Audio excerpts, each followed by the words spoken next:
What's up, guys? Thanks so much for checking in the channel today, Bolt Action fans and channel fans, of course. So really appreciate you guys. And also shout out to all the new subscribers lately. Really do appreciate it.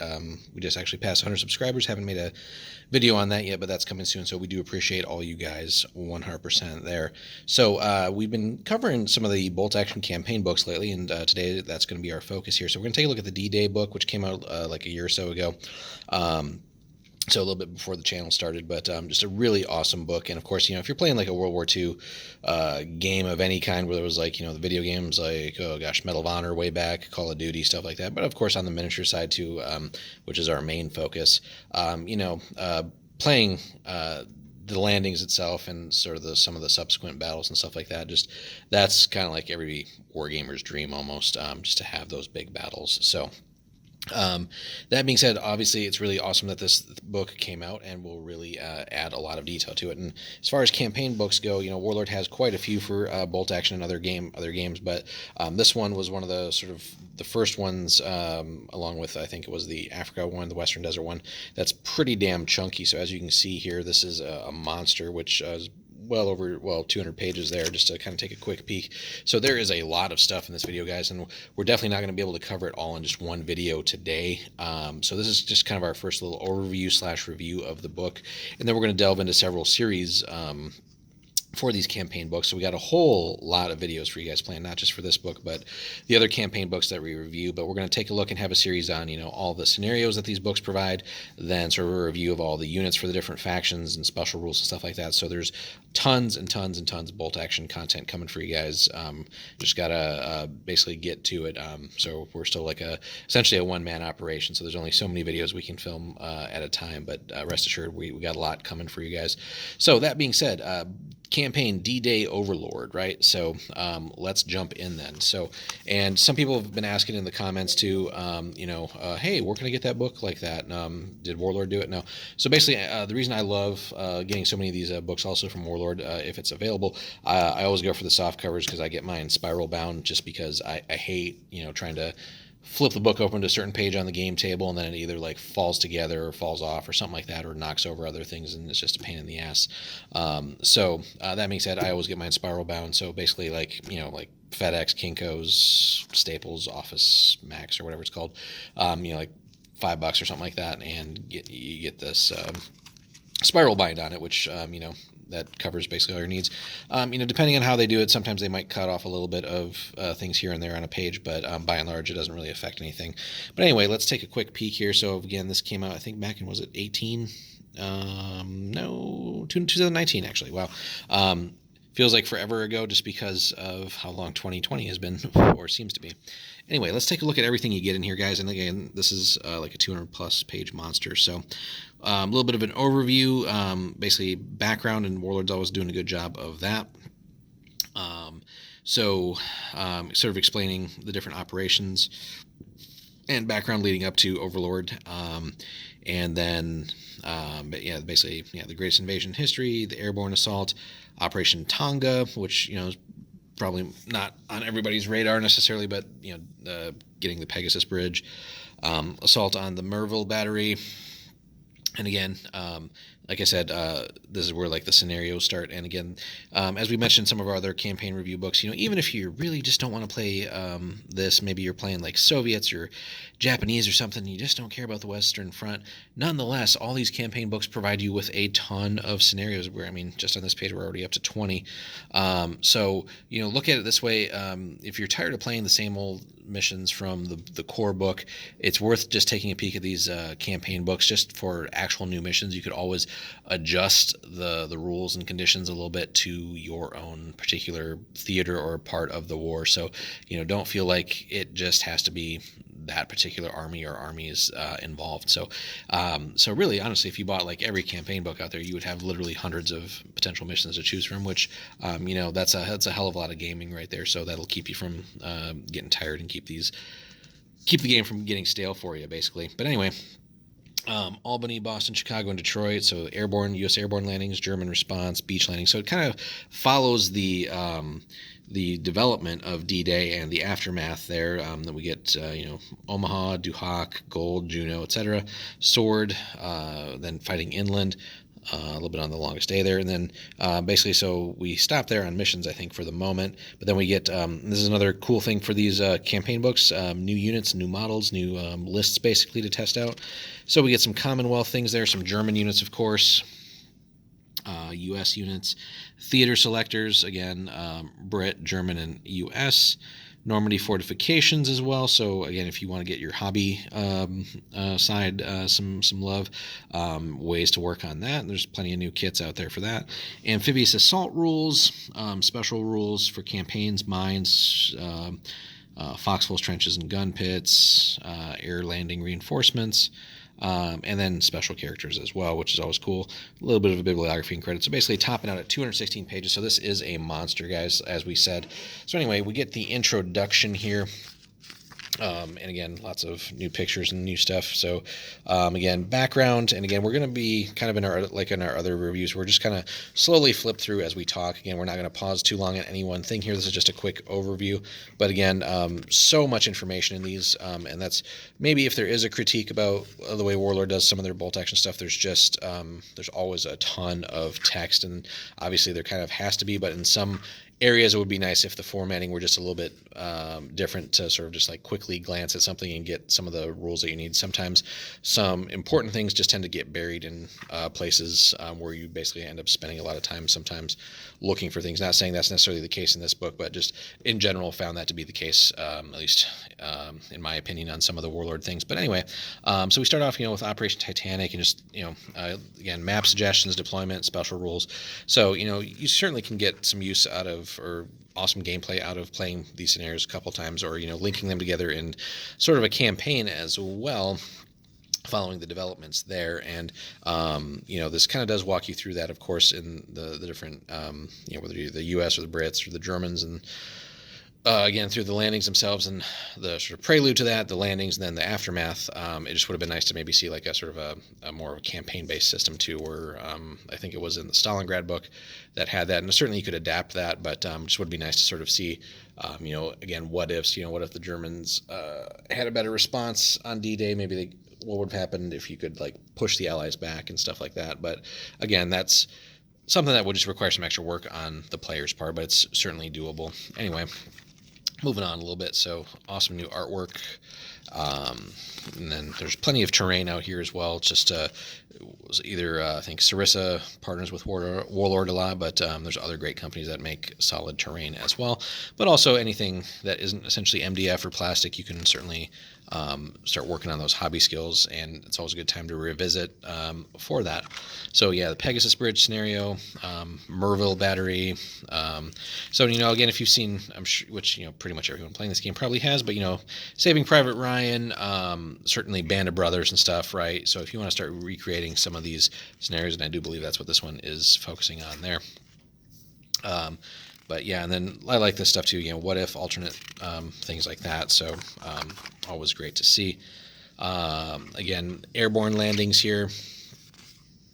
So yeah, playing night fighting is always fun and tense as well. And another thing you can do too, which I don't necessarily believe they mentioned here, but the skirmish rules that they came out with, I think Firefight's what it's called, right, for bolt action. So if you want to like sort of zero in and be like a little bit more small scale in some of these scenarios and tweak them a little bit, that is pretty cool too, instead of some of these maybe bigger actions. So that could certainly be cool as well. Breakcore Manor, of course, another fun one.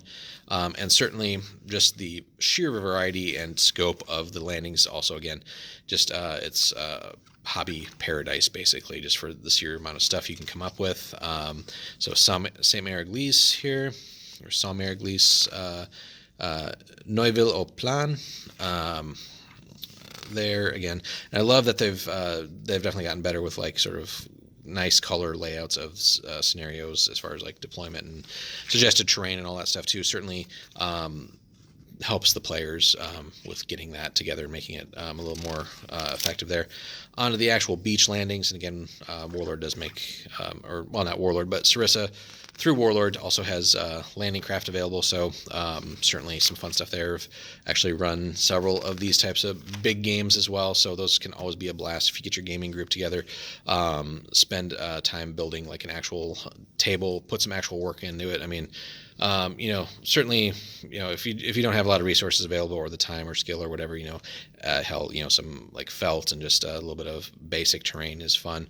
But, I find like with these, if you have the time and resources, the more you really build it up, the bigger or better experience it can be for players. Certainly, worked on one a few years ago that was, what was it? Probably spent about $300-400 building the table, but it was and many hours working on it. But we actually had Point du Hoc. We had just different beach sections, and just try to put as much effort into it as possible.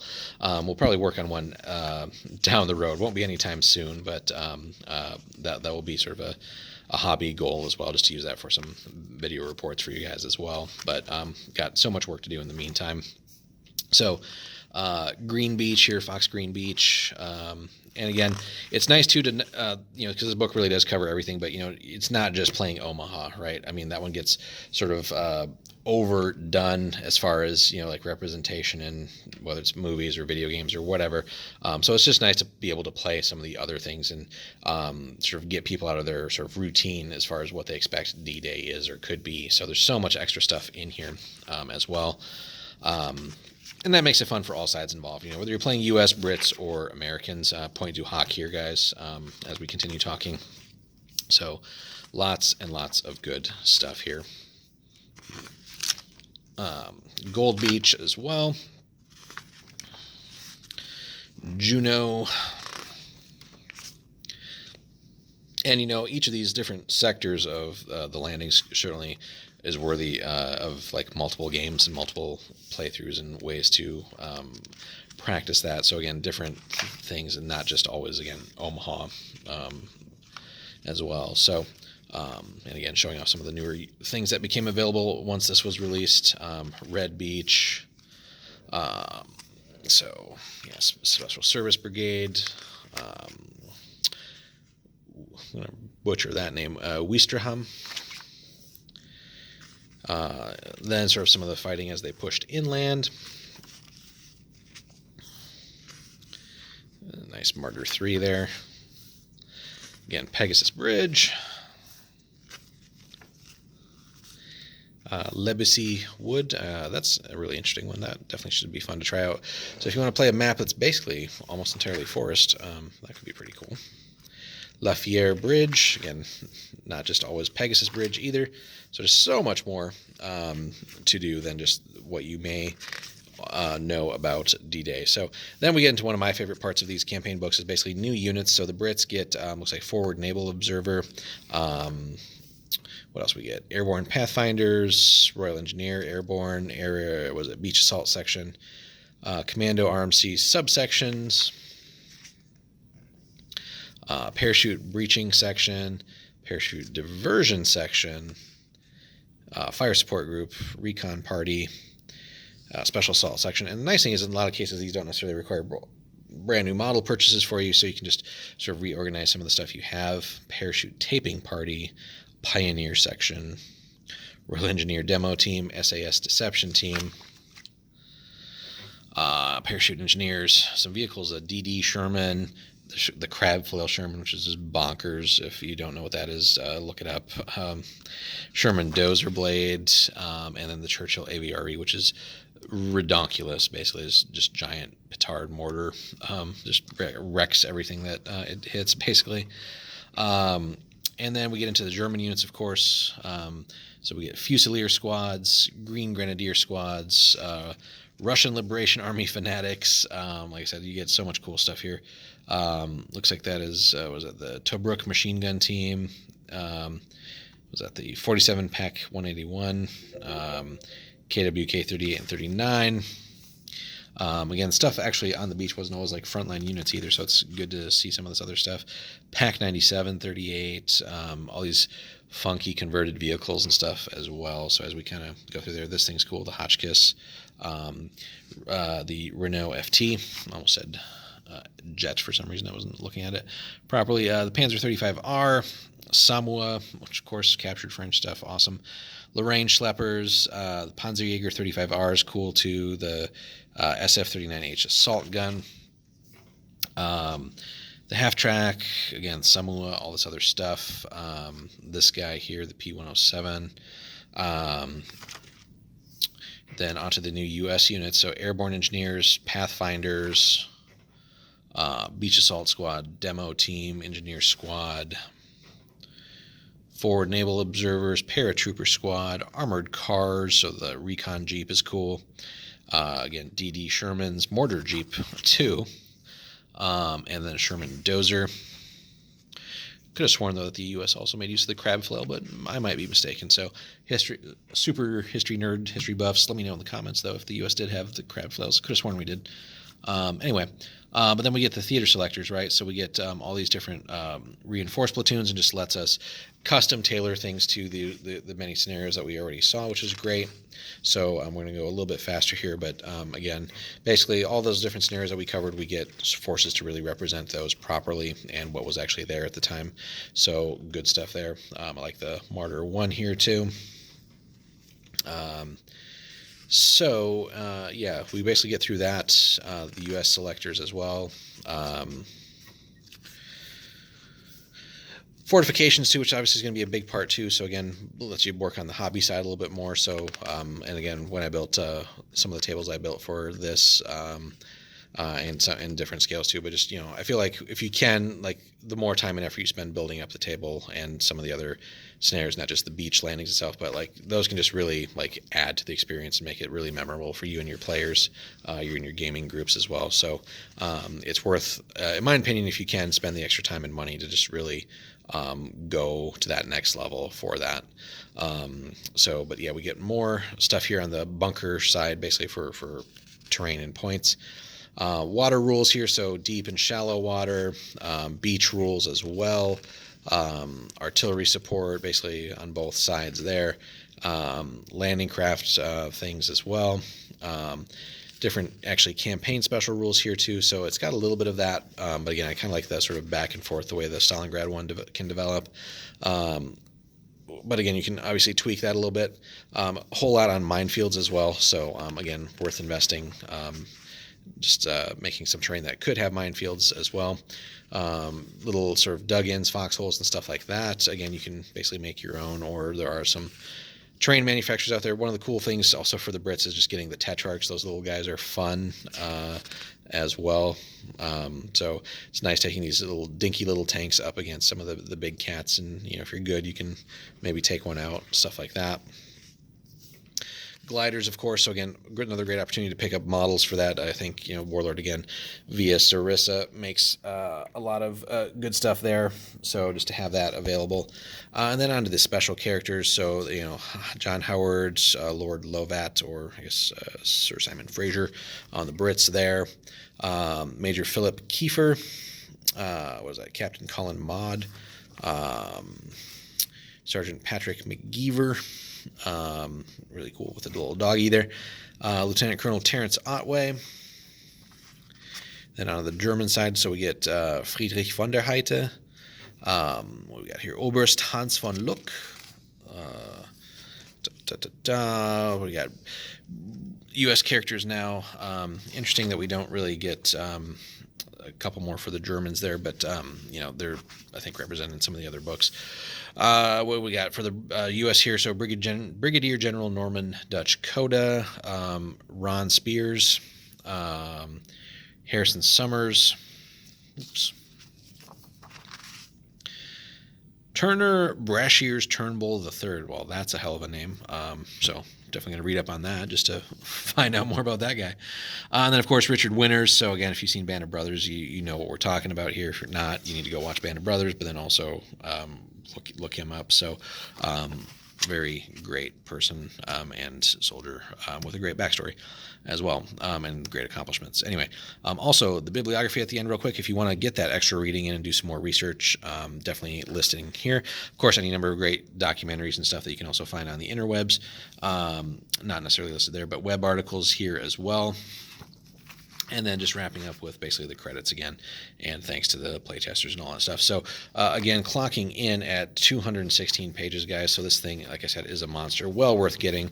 Again, if you like anything Western Front, as we get to the end of the late war period, this guy is just fantastic and really one of the best campaign books they've put out. So, definitely rank this right up there with, Stalingrad, Western Desert, all that. So, but let's just because we do have a couple small critiques, so it's worth mentioning here, but again, not many.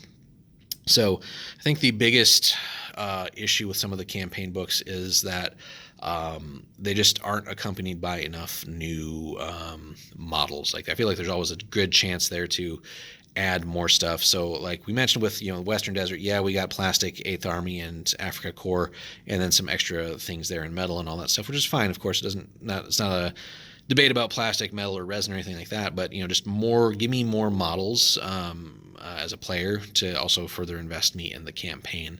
Now Warlord does already have a lot of stuff, but again, there's so much stuff in all these campaign books that they to this day don't have models for, and even I don't. In a lot of cases, other companies don't either. So it really falls on the player to kit bash, which is fine. That's part of the hobby too. But on the other hand, you're sort of presenting this campaign, and you want people to be invested and buy your product. So in that sense, like, give me products to buy in addition to just the book.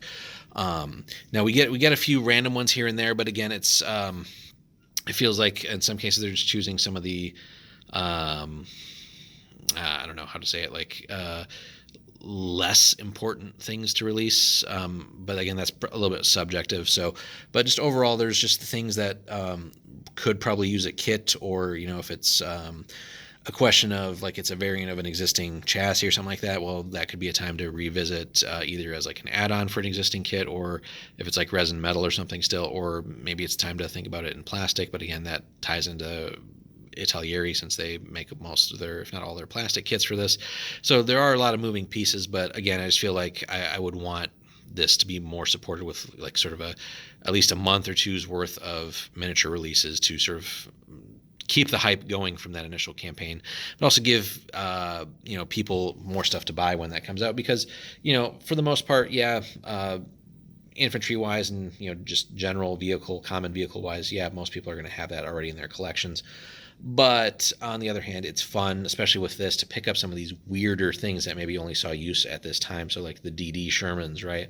Now I think they do have those, right? But there's other things that are a little bit more obscure that, it might be hard to develop a model for it, but that would be maybe one, leave it in resin with some metal bits, and I don't know, it just feels like I wish there were some more things sometimes to pick up with these campaign books. A lot of us gamers are of course going to be of the mind like, I want to buy every last little obscure thing for my army.